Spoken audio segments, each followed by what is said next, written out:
Welcome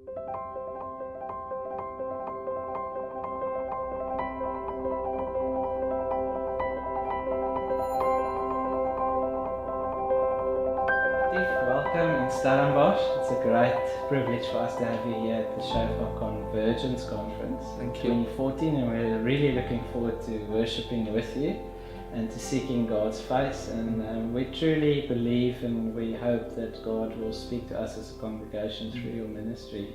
And it's really nice to have a quick chat with you, just to find out where you are at the moment.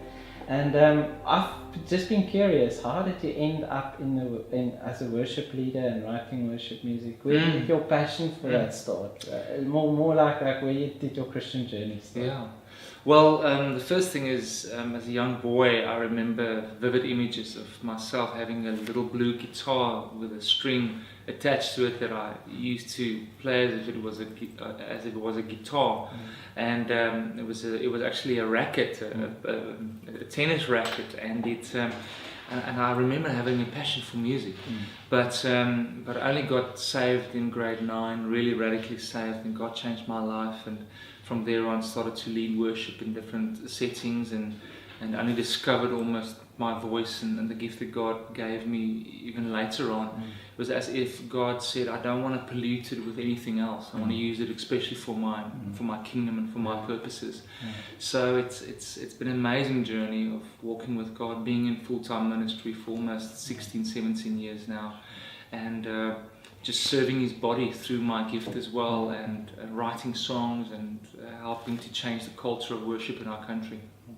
Retief, my last question has got two parts. I've seen a musical in Pretoria. It was an Afrikaans Christian musical. Yes. It was a story of David, in which you actually played the part of David. How was that experience for you? No, it was absolutely amazing.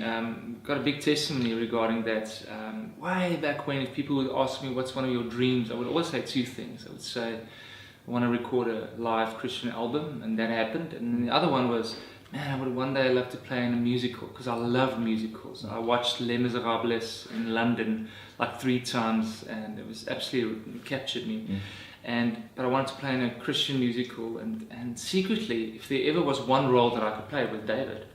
And nobody knew about this, just in my own heart, but Father knew about it. And about 5-6 years ago, I turned off or turned down a role in another musical. It's also Christian, but I couldn't understand why God said no, but I just had to do it in obedience, and I said no.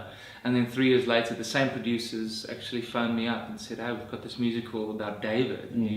Can you do it now?" And it was as if God immediately said, "Yes, that's the one."